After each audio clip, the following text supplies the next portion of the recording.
네, 여러분 안녕하십니까? 2019년 8월 6일자 오박사의 문화예술 교육 이야기, 오박사의 문화예술 교육 대학원 44회를 녹음하도록 하겠습니다. 이번 회에는 2019년 여름 대구 가톨릭대학교의 문화예술 교육 프로그램의 사례에 대해서 좀 얘기해 보도록 하겠습니다. 지금 대구 가톨릭대학교에서는요, 2019 꿈다락 토요 문화학교 주말예술 캠퍼스 생명의 돌 춤추는 화석이라는 문화예술교육 프로그램이 실행되고 있습니다. 8월 5일부터 10일까지 한 팀을 교육해서 내보내고 12일부터 17일까지 또 한 팀의 어린이들을 교육해서 내보내가지고 이렇게 총 12회에 걸쳐서 대구 가톨릭대 무용관에서 초등학생 한 60명 정도가 문화예술 교육을 받는 프로그램입니다. 저는 이 프로그램의 연구원으로 참여하고 있는데요. 제가 이 프로그램이 실행되는 첫날, 그러니까 8월 5일 날 보고 느꼈던 것들에 대한 이야기를 좀 하면서 기록이랄까 느낌에 대한 흔적을 남겨보려고 합니다. 이 행사는 정부의 지원으로 이루어지고 있는 것입니다. 그래서 주최는 문화체육관광부이고요. 주관은 한국문화예술교육진흥원입니다. 그리고 운영은 대구가톨릭대학교 산학협력단인데 보다 구체적으로는 대구가톨릭대학교의 문화예술연구소가 되겠습니다. 8월 5일 첫 수업을 하고 나서 보고 느낀 것들에 대한 느낌을 좀 이야기해보죠. 유튜브를 위한 버전에는 동영상들이 담겨 있으므로 조금 더 생생하게 제가 경험한 것들을 여러분들도 같이 보실 수 있을 것입니다. 일단 대구 가톨릭대학교에서 진행하는 이 프로그램, 지난 프로그램들은 정확하게 명칭이 뭐였는지 모르겠는데요. 대구 가톨릭대학교에서 벌써 세 번째로 이 문화예술교육 프로그램이 공모에 합격이 되어가지고 벌써 세 번째로 운영을 하고 있다고 합니다. 작년에도 아주 평이 좋았다고 하더군요. 그래서 올해 같은 경우도 선착순으로 어린이들을 모집했는데 일찌감치 매진이 되었다고 합니다. 그런데요, 정부의 돈을 받아서 하는 것이라서 어린이들은 이제 무료로 문화예술 교육을 받을 수 있게 되는 그런 프로그램입니다. 그런데 그럼에도 불구하고 다른 프로그램들 같은 경우는 미달이 되거나 또 어린이들이 끝까지 나오지를 않아서 끝까지 운영을 하지 못하는, 프로그램을 완료하지 못하는 경우도 있다고 합니다. 그런데 대구가톨릭대학교의 프로그램은 아주 그 지역사회에서 호평을 받고 있어서 그런 이야기를 듣는 저도 마음이 흐뭇합니다. 첫날인 8월 5일의 경우 9시 30분에 시작을 했는데요. 참여하는 어린이들 중에서는 걸어서 30분 전에, 그러니까 9시에 도착한 어린이들도 있었습니다. 그날도 더위가 어마어마했거든요. 그날 밖에 조금만 서 있으면 땀이 뻘뻘 흐르고 옷이 흠뻑 젖는 그런 날씨였는데 그만큼 어린이들에게 이 프로그램에 참여하는 것이 기쁨이었나 봅니다. 물론 걸어온 아이들은 그 동네에 사는 아이들이었죠.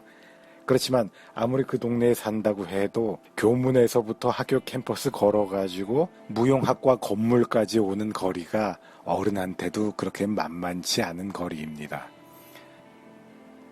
그만큼 잘 짜여지고 기대감이 높은 프로그램에는 참여자들이, 그러니까 피교육자들이 그만큼의 열성을 보일 수 있구나, 이런 생각이 들었습니다. 다른 어린이들은 부모님이 데리고 오고 또 프로그램이 끝난 다음에는 또 데리고 가고 이런 모습을 보였습니다.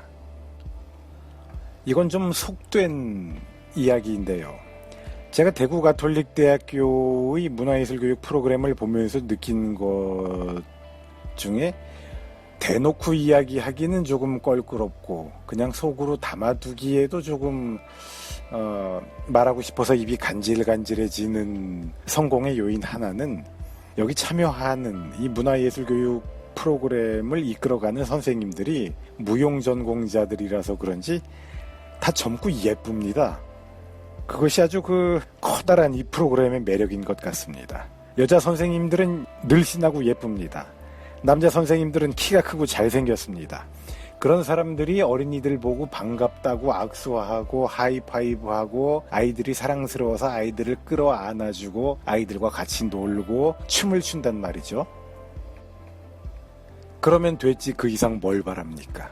그것보다 더 어린아이들의 정서를 아름답게 만들어주고 함양하고 어린아이들에게 즐거움을 줄 수 있는 또 다른 요소가 무엇이 있겠습니까?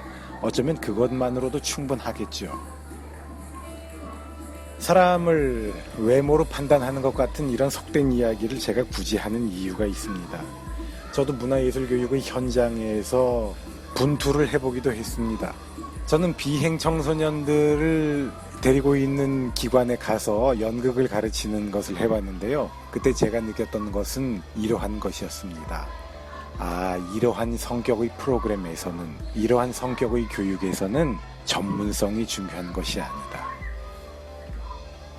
이러한 프로그램에서는 그들과 더욱더 공감할 수 있고 피교육자들, 그러니까 어린이 청소년들이 주로 되겠죠. 그들과 더 공감할 수 있는 연령대의 선생님들, 그들과 더 교감할 수 있는 정서적으로 더 그들에게 다가갈 수 있는 연령대의 젊은 선생님들, 그들이 다가가서 피교육자들과 좋은 경험이건 나쁜 경험이건 경험을 같이 나누는 것이 중요하겠구나, 이런 생각이 아주 강하게 들었었습니다. 그걸 교사의 역량이라고 불러야 할까요? 아니면 교사의 자질이라고 불러야 할까요? 잘 모르겠습니다. 하여튼 문화예술 교육에서는 그러한 것이 교사의 매력이라고 부르기도 좀 그렇고요. 또 영어로 굳이 프레젠스라고 말하는 것도 조금 적절치 않은 것 같기는 한데, 어쨌건 문화예술 교육에 있어서는 교사가 예술 자체의 전문성보다는 인간적으로 피교육자들에게 정서적으로 잘 교감할 수 있는 심리, 신체, 정서, 감수성을 가지고 있어야 한다라는 생각이 들었습니다. 물론 나이 먹어서도 그렇게 될 수 있지만 아무래도 세대나 연령대가 가지고 있는 한계와 가능성, 이런 것들도 중요하게 고려되어야 할 것이라고 저는 이번 대구 가톨릭대학교의 문화예술교육 프로그램에서 다시 한번 그런 것을 느꼈습니다. 그런데 대구 가톨릭대학교의 프로그램 같은 경우는 학생들의 수에 맞추어서 교사들의 수가 아주 많았습니다. 제가 일일이 다 세보지는 않았고 인터넷 신문 같은 데에 나와 있는 기사를 읽어보니까 교사들이 한 18명 정도가 투입이 되었다고 그러네요. 아마 제가 촬영한 동영상을 보시면 아시겠지만 어린이들 수가 많지만 그 많은 수의 어린이들에게 도움을 주고 어린이들을 관리함에 있어서 결코 부족함이 없을 정도로 아주 많은 선생님들이 투입이 되어가지고 어린이들과 같이 활동을 하고 있었습니다. 문화예술교육 프로그램의 성공에는 이러한 요인이 또 중요하구나라는 느낌이 들었습니다. 그리고 그들이 문화예술교육의 현장 경험이 많은 사람들이라고 합니다. 그래서 그런 것일까요? 아니면 그 사람들이 원래 그렇게 어린이들을 사랑하고 착하기 때문일까요? 어린이들과 같이 생활을 하는 모습이 정말 진심 어리고 즐겁고, 또 그래서 이제 어린이들에게 애정을 표현하기를 주저하지 않고 하이파이브니 악수니 또 어린아이들을 끌어안아주는 것, 이런 식으로 스킨십을 많이 하는 것을 제가 보았습니다. 저한테는 조금 새로운 장면이었거든요. 어린이들을 위한 문화예술교육에서는 그런 것이 많이 필요하겠구나. 물론 보편적으로 교육이라는 것 자체에 그러한 요소들이 많이 요구될 수도 있겠지만 특히 문화예술교육에서는 그러한 요소가 중요하겠구나 라는 생각이 저는 들었습니다. 그래서 이렇게 팀워크가 잘 이루어지는 가운데 문화예술교육 프로그램이 돌아가고 있는데요. 이 팀워크의 원천을 제가 생각해 보니까 제가 준비 과정에서 한 가지 눈여겨본 것은 리더십이었습니다. 이 문화예술 교육 프로그램을 총괄하는 그 리더가 다른 성원들의 아이디어에 언제든지 귀를 기울이고 또 성원들의 심리나 건강, 복지에 대해서 거의 완벽하게 배려를 하고 있는 것처럼 제 눈에는 보였습니다. 그리고 또 반대로 모든 그 선생님들, 스태프들, 성원들이 이 준비 과정과 운영 과정에서 헌신적이었습니다. 개개인의 사정 같은 것들이 물론 너도 나도 다 있겠지만 그런 것들 때문에 누구 하나 더 특별히 불쾌한 티, 힘든 티를 내지 않고 그때그때 자기 사정들을 희생하기도 하고 또 솔직하게 자기 사정을 말해서 모든 성원들이 좀 같이 납득을 하면서 어떤 문제들을 해결하는 그런 모습을 저는 봤습니다. 이러한 과정적인 요소들 혹은 배후에 있는 요소들이 좋은 문화예술 교육 프로그램에 긍정적이고 중요한 요소로서 작용하고 있는 것 같았습니다. 대구 가톨릭대학교에서 지금 이루어지고 있는 문화예술교육 프로그램의 특징은 지역성에 기반하고 있다는 것이거든요. 저는 그 지역을 잘 모르니까 그러니까 대구, 경산, 하양이라고 불리는 그 지역의 지리적인 이해, 또 지질학적인 이해, 생태학적인 이해 이런 것을 어린이들에게 시도하면서 그것들을 그러한 생태적인 지식, 생태적 인식을 어린이들이 자신들의 몸으로 체현하는 그러니까 무용의 형태, 춤의 형태가 되는 것이겠지요. 그러한 기본적인 전제를 가지고서 프로그램이 운영되고 있습니다. 그러한 가운데 또 하나 특징적인 것은 무용학과에서 보유하고 있는 연습실과 공연장, 그러니까 무용 공연이 이루어지는 소극장을 활용해서 어린이들이 첫날, 첫 시간에 생태에 대한 무용 공연을 한 편 봅니다. 한 15분짜리 공연을 보고 그렇게 해서 공연 예술에 대한 입문을 한 다음에 바로 그 프로페셔널한 무용을 전공하는 선생님들이 공연을 했던 그 무대 위에 어린이들이 올라가서 같은 음악, 같은 조명, 같은 소품들을 가지고 어린이들이 자신들이 직접 무용 예술을 시도해보고 또 그 무용 예술이 표현하고자 했던 생태적인 느낌들 이런 것들을 직접 느껴보게 하는 그런 과정으로 프로그램이 시작되고 있습니다. 다른 여타 문화예술교육 프로그램에서는 가능하기가 어려운 조금 더 체험의 공연예술적 전문성이 짙어지는 그런 프로그램이라고 하겠죠. 그런 공연이 이루어지기 전에 어린이들이 객석에 앉아있는 상태에서 선생님이 극장이라는 공간에 대해서 설명해주고 공연예술이라는 것에 대해서 쉽게 설명해주고 또 극장의 안전교육도 해줍니다. 화재나 지진 또 기타 등등의 어떤 문제가 있으면 어떤 식으로 선생님들에게 이야기하고 어떤 식으로 선생님과 같이 안전하게 대피할 것인가 안전하게 대처할 것인가 그런 교육이 이루어진 다음에 공연이 어린이들에게 보여졌습니다. 이 공연 모습에 대해서는 오디오 버전만 들으시는 분들은 어쩔 수 없지만 유튜브를 통해서 보시면은 아마 조금 더 제가 말씀드리는 내용을 시각적으로 조금이나마 더 확인하실 수 있지 않을까 이런 생각이 들고요. 이렇게 프로페셔널한 공연이 먼저 보여지고 그것과 같은 환경에서 이제 프로페셔널 무용수 선생님들과 어린이들이 같이 체험적인 활동을 그 같은 공간에서 무대 위에서 하는 것들이 이번에는 이것은 저희 아이디어로 저희 제안에 의해서 실시간 라이브 동영상 중계를 인스타그램을 통해서 한번 해봤습니다.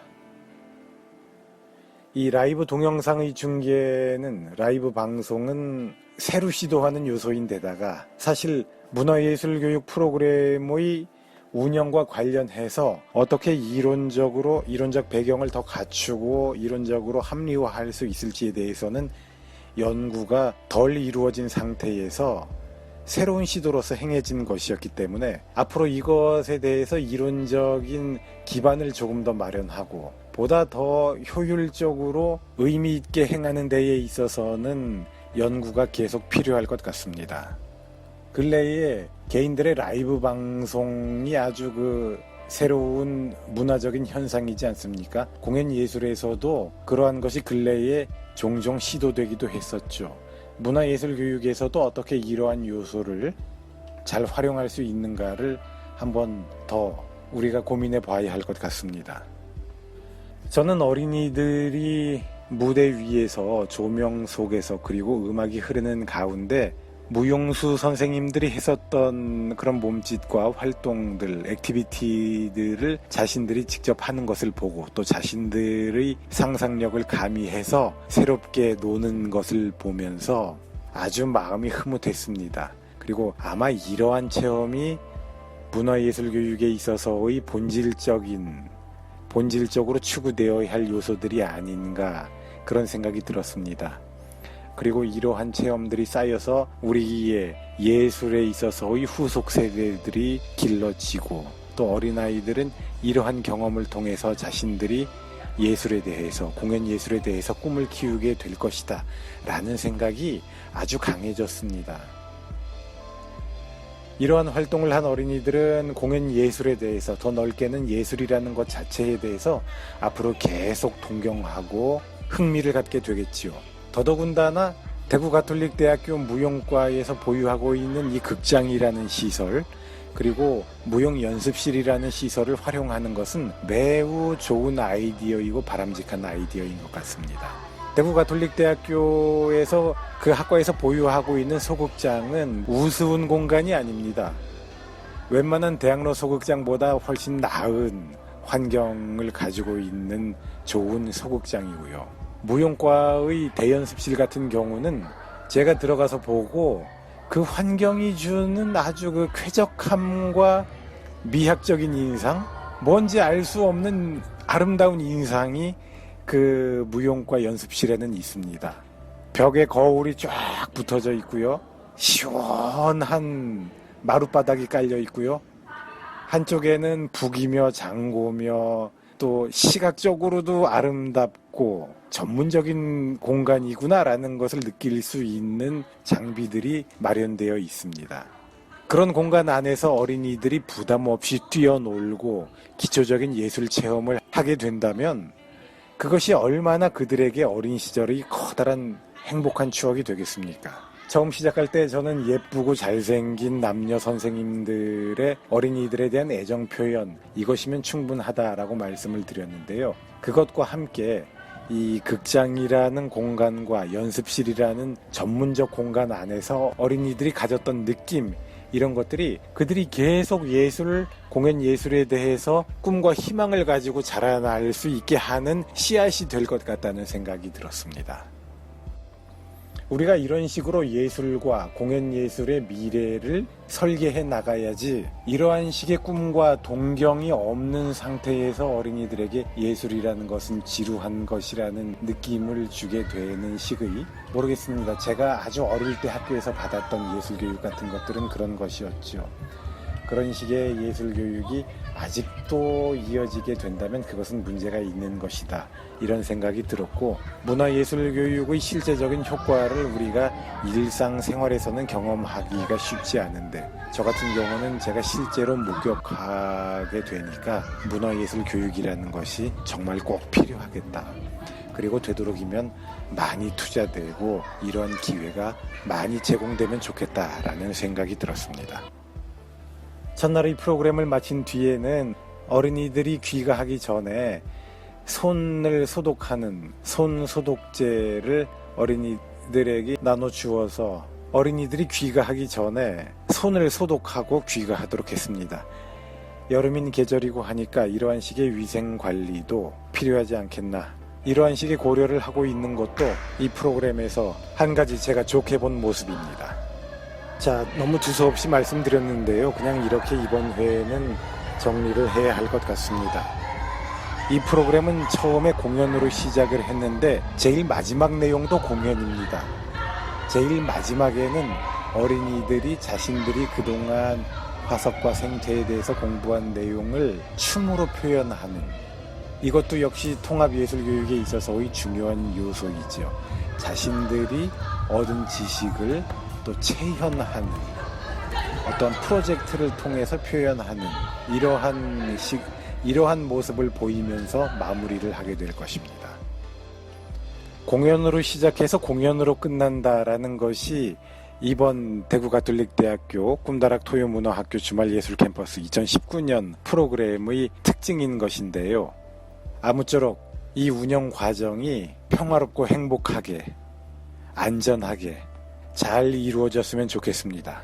이 프로그램에 대해서는 기회가 되면 다시 한번 또 이야기를 하도록 하죠. 지금까지 들어주신 여러분들 고맙습니다.